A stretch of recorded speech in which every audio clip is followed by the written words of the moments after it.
Sometime in the summer of 2019, I remember I was driving through downtown and I came to the stoplight at the corner of Church and Geneva. And I noticed there was a young guy there, kind of darting in and out of traffic, looking pretty rough around the edges, as there often is around that corner.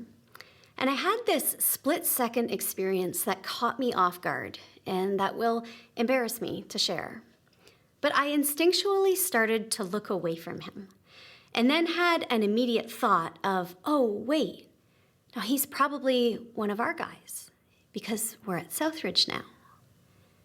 And it caught me off guard, both to notice that something in my mindset was obviously changing. We're part of Southridge now, and so that means we're going to care differently about some things. But what was far more disturbing was the question beneath. Why was a change needed? What in the world had ever made me think that he wasn't ours? That he wasn't a part of my world or our family, whether I was a part of Southridge or not. It was a crystallizing moment for me, a canary in the coal mine of my heart. I had still barely dipped my toe in the water here in this community, but I realized in that moment that I was experiencing something in this kind of church that somehow I had not encountered in my 30 years previous. I have many, many flaws, but being uncaring is not something that's typically true of me, which is why I was so caught off guard by what surfaced in me in that moment. Now, why would one of the basic tenets of Jesus, mercy for the outcast, caring for the poor, love for the least of these, which is actually a phrase I hate because there are no least of these. But why would something so basic and foundational to Jesus feel like a brand new thing to me here? And I wonder, I thought my heart cared, but if I'm honest, I didn't see my life caring. And I think that gap was making itself known. When faced with the big problems in the world, poverty, addiction, injustice, war, I think I've typically felt four things. Heartbroken. Now that there is so much pain in the world, the weights that some people are carrying are so unfair. Guilty. That I have what they need. The feeling that somehow I won the lottery and somebody else didn't. I've felt fearful, both irrationally and sometimes with decent cause, in some difficult environments that are outside of my typical daily privileged experience, even things that trigger my own trauma experiences. Ultimately, I have felt frozen. Now, being well aware that I cannot fix the size of these problems, I've mostly just stood there frozen, staring at them, or more accurately, not staring at them. And yet, I've done the best things I thought I knew to do. A 1-2 punch of give money to charity because surely they can fix the practical problems, and pour my life into spreading the gospel. Now, because surely Jesus is the answer. We might not be able to give everyone food to eat, but we can give everyone Jesus. And once people have Jesus, then everything will be okay, right? Well, yes, and I think I've been confused about what the gospel is. And maybe never even really thought about the difference between an articulated gospel and an embodied one. About whether learning and talking and telling about Jesus was maybe not quite the same thing as actively being the presence of Jesus in the world. And I had put so many of my eggs in the basket of the telling that I'd lost sight of the fact that the being is way more important. That the being does the telling way more effectively than all of the words in the world. I think the reason that basic tenet of Jesus felt new to me here is because here makes it way more real than I've experienced anywhere else. As you heard Nate describe last week, this is our annual Hope Lives series, the once-a-year highlight when we all together take a closer look at what we call our anchor causes, those location-specific initiatives where we seek to really live out the compassion and justice of Jesus in our local communities. In St. Catherine's, this means accompanying people experiencing homelessness. And in Welland, it's connecting with those going through food and housing insecurity. In Vineland, it's getting to know the migrant farm worker community from the Caribbean. Now, they say that experience is the best teacher, and here, becoming part of Southridge is when we began to have real-life experiences with the very real faces and hearts and lives of those being pushed out to the edges of society. For the simple fact that they've been forced to deal with life circumstances that I've never faced, or were born without the kinds of privileges that I completely take for granted. So we came and we jumped in pretty quick, volunteering in the shelter kitchen. Because we're people who do the things. But I was still carrying all of those complicated feelings about the big problems in the world and still holding like a charity benevolence mindset. It was still this awkward wrestle inside. But I remember the light bulb moment when it absolutely changed for me. And that is when someone explained that while economic and racial or mental health or whatever other disadvantages might exist in a person's life, the compound interest on that already unfair trauma is that the rest of society tends to pull away from those people relationally as well. Leaving them isolated, ignored, forgotten, judged, made to feel practically invisible. When I realized that I was not just helpless to fix the problem, but I was the problem, that I was actively participating in marginalizing people because I was unintentionally but pretty clearly distancing, holding myself off relationally from all kinds of people, letting people be invisible right in front of me. Perhaps the worst poverty isn't a lack of funds, it's a lack of friends. And when I suddenly saw that lens, everything changed. That frozen thing shook right off. Because love, I have. Relationship, I can give. And not giving out of compassion, but instead just being compassion. Being present, being gentle, being joyful, being curious, being attentive. Being someone who has someone else's back. Being welcoming, being peaceful, being hopeful. Just plain being there. This we can do. I was made for that. You were made for that. We're all made for that. That is the Jesus right among us. Relational marginalization we can eliminate right now.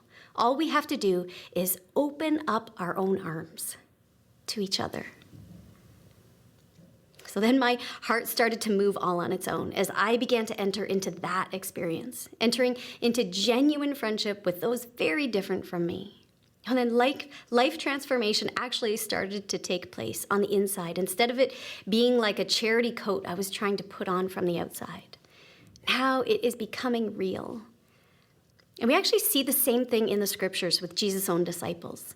The difference that hands-on, close-up experience makes in the actual transformation of a life, in growing the kind of faith that comes out of your head and travels down deep into your bones.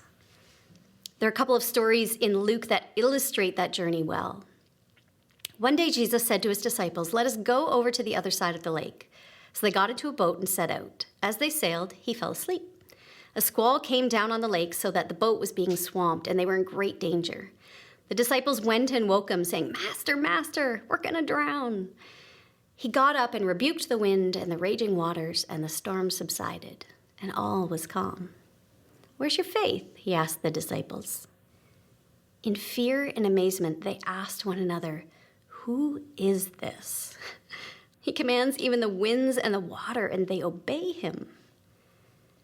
These guys had spent 3 years at this point being close with Jesus, listening to his teaching, watching him perform miracle after miracle.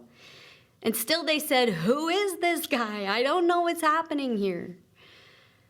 Now skip ahead to chapter 9, verse 18. Once when Jesus was praying in private and his disciples were with him, he asked them, "Who do the crowds say I am?" They replied, "Some say John the Baptist, others say Elijah, and still others that one of the prophets of long ago has come back to life." "But what about you?" he asked. "Who do you say I am?" Peter answered, "God's Messiah." Totally different response. So what happened in between these two encounters? How does Peter go from terrified awe and baffled about who this guy is to saying, I know exactly who you are. You are the Messiah of God. Something changed. Peter was seeing with new eyes. Some switch had flipped inside, and he was transformed from the inside out in his very being. What happened in between was that Jesus sent the 12 out on their own, forced them to step out of his shadow, to stop learning about the stuff in their heads, and to start doing it with their bodies. When Jesus had called the 12 together, he gave them power and authority to drive out all demons and to cure diseases. And he sent them out to proclaim the kingdom of God and to heal the sick. He told them, take nothing for the journey, no staff, no bag, no bread, no money, no extra shirt. Whatever house you enter, stay there until you leave that town. Interesting, isn't it, how Jesus basically orders them to be dependent on one another? If people do not welcome you, leave their town and shake the dust off your feet as a testimony against them. So they set out and went from village to village, proclaiming the good news and healing people everywhere. One thing happened. They put their theoretical learning into real-life action. Experience is the greatest teacher, and experiential discipleship takes everything we think we know about Jesus and everything about who we want to be and makes it 100 times more real in us and in the world. The world that is so lost and broken and struggling and desperate to know the kind of love that really can turn pain and aloneness and systemic injustice upside down, that really can push out darkness with light. One step, one support, one meal, one game, one friendship at a time. When we make the real presence of Jesus a real and tangible experience in the world for all of us. And so I am grateful to be part of a church that has programs, or really intentional communities of people to help us all figure out how to do this, how to be this better. That's why our anchor causes exist, to give us opportunities to experience discipleship through the exchange of mutual love, of mutual learning, of mutual life building as we further Jesus' heart of compassion and justice in the world. Now, I'm pretty much the last person who would ever be looking for another commitment to throw on my calendar. I already feel like the needs of my life do not fit into the boundaries of my life. So why in the world would I sign up for one more thing? Because this thing really, really matters. And without the signing up, the change doesn't happen organically enough. It just doesn't. Like, we are too far gone. We're too saturated in a culture that slides the other way. And the way I see it, for me at least, throwing my all into formal programs offers a few benefits that I don't quite seem to be able to affect on my own yet. Intentionality. I hate the faked, forced feel of a program, sure. And I recognize that we need the intentionality of a program. When we're trying to form new muscles, when we're out of our depth, a bit of structure and a guide to follow helps. Making a commitment to something formal helps bring me into alignment with who I want to be, but who I know I most likely won't get around to becoming if I'm just left to my own devices. Because essentially, these programs are actually just the commitment to keep coming back to spaces that will help foster relationships with friends that I don't generally bump into otherwise. Yes, these enact the justice that Jesus calls us to, feeding and clothing and visiting. Yes, these can break cycles of poverty for others. But it's also about who God is calling me to become, through people who may seem so unlike me, but who reveal the face of Jesus to me. That monthly or weekly commitment on the shelter kitchen schedule pulls me back into alignment again and again with who I want to be, into the environment that is forming the heart of Jesus inside of my own chest again and again. So whether it's volunteering at the front desk or coming out for a euchre night, adopting a migrant worker farm family, or delivering harvest kitchen meals to families who can't get out, our commitments to the non-organic program make space for the organic magic to happen within them. Proximity. They also offer us proximity, like just really good excuses to get close to one another. I don't know about you, but I feel very awkward at friendship, especially new friendship. But give us something to do together, a game, a dinner, a hands-on project that we can join shoulder to shoulder in. And I'm telling you, the kind of conversation that will connect us heart to heart is also going to materialize. Because that's where friendship happens. That's where change happens. I need as much proximity as is humanly possible because everything in the system and the culture around us is set up to keep pushing people to the margins. Different groups of people for different reasons, but my eyes will slide shut on their own without my even realizing it if I don't do something persistently, stubbornly intentional about closeness. And I can't know you from a distance. I can only know you up close. I can't love you from a distance. Love only happens up close.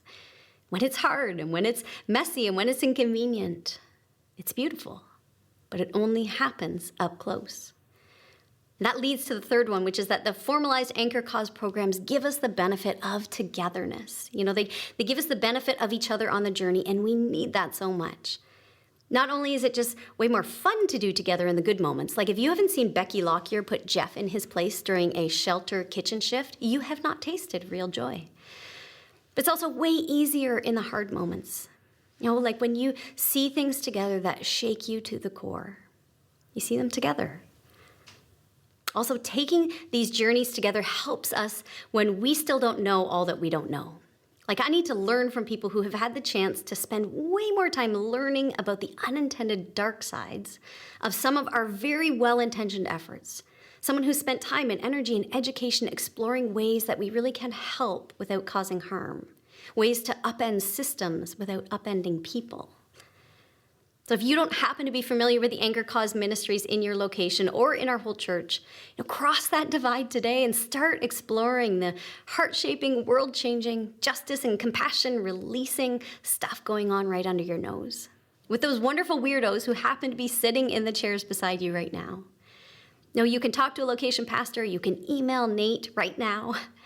Just take a step. And if you'd like a sneak peek of what that looks like around here, check out this video.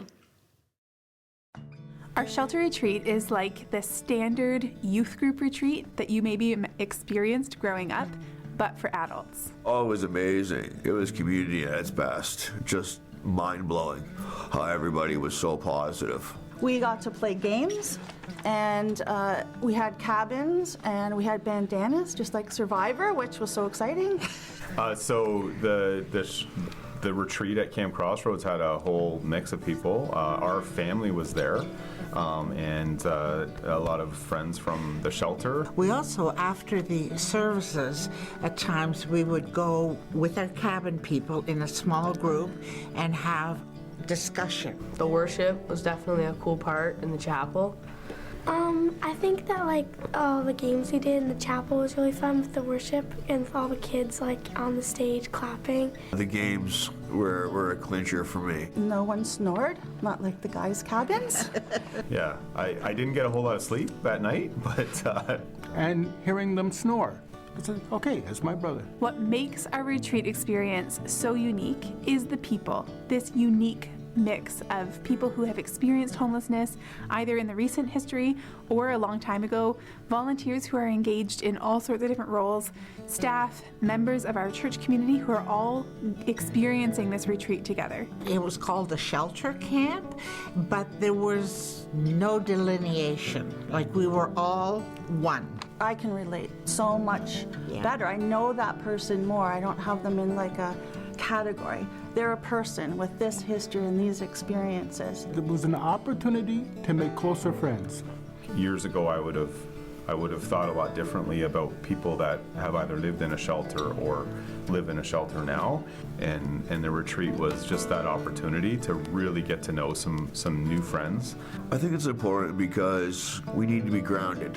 Sometimes we get lost. Your sense of well-being changes. What your goals are for yourself will change.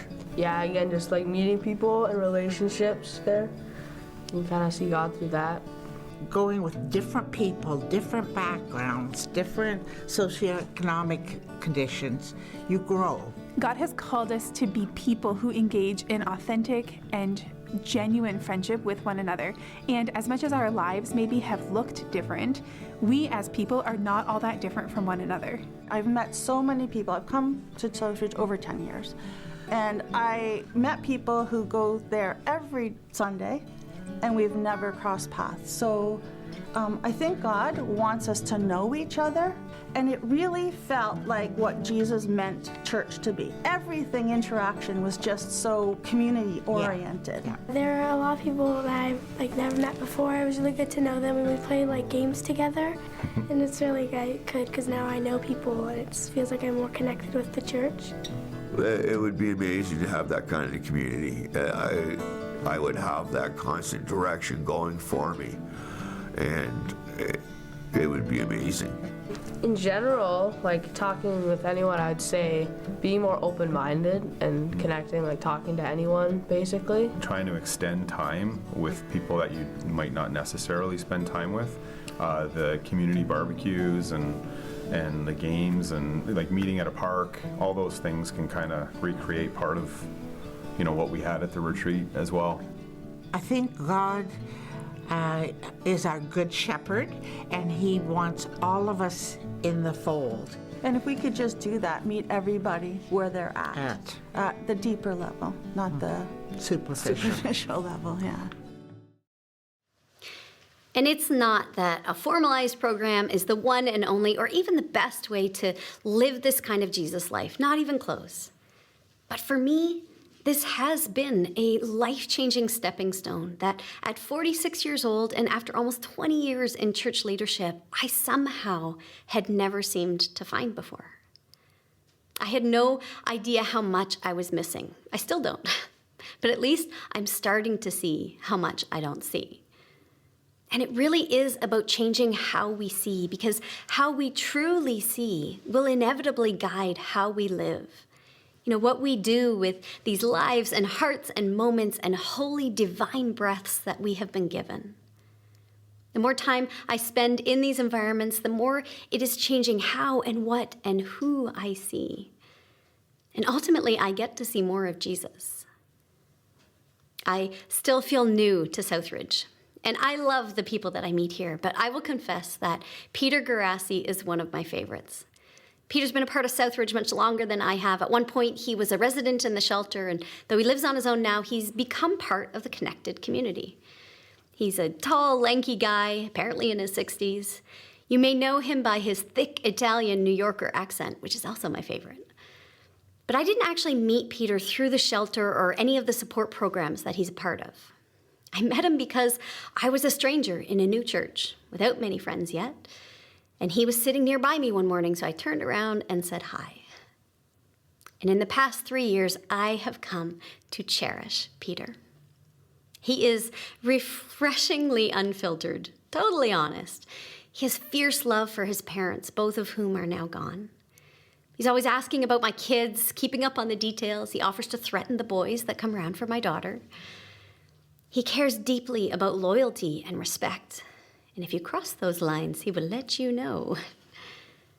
It's hard for him to let anyone get too close. And I understand that one well. He loves to tease. On a good day, he's like a one-man comedy routine. He's also way too hard on himself and lives in way too much agony over long-ago regrets that he carries deep in his soul. He stumbles and he gets up, and he has faced more battles than most of us in this room will ever understand. And the mere sight of him, or the sound of his voice, fills my heart with joy. It's an unlikely friendship, perhaps. Though I don't actually think any friendships should be unlikely. But you know what I mean, without some intentionality, without a community like this, left to so-called normal world circumstances, we might never have bumped into each other. Yet he has become one of the brightest spots of light for me in this place, and one of my very favorite parts of any day when we have the chance to connect. He makes me laugh. He makes me think. He gives me a hard time. I give him one back. It's beautiful. I think it's on its way to becoming a real heart-to-heart friendship. I hope it is. He lets me know I have to work for it. Here's the thing, though. 4 years ago, before becoming immersed in a community that thinks like this and feels like this and so very intentionally does like all this, I don't know if I would have even seen Peter sitting there 5 feet away from me. I don't know what categories my brain would have automatically and completely subconsciously placed him into, placed both of us into. that would have made that 5-foot distance the Grand Canyon, that would have made me feel like he wasn't mine and I wasn't his. Because I had never done anything to intentionally disrupt the intense cultural slide of narrative telling me there are us's and them's all over the place. Because I'd never gotten close enough to even see, let alone tear down the walls myself relationally. I didn't know what I didn't know till I got way closer. So here I am, finally learning different, starting to be different, becoming new from the inside out again and again. One shelter dinner shift, one community barbecue, one hilarious and heartbreaking conversation with Peter at a time. And for too many years, I didn't realize what I was missing, but I am not missing it now. Not if I can help it. And if we can possibly help it, you won't miss it either. So God, we pray that you would open our eyes, that you would open our hearts, that you would open our arms to one another, to you, and to one another, over and over and over again. Jesus, would you become ever more real in our midst? We love you, Lord. Amen.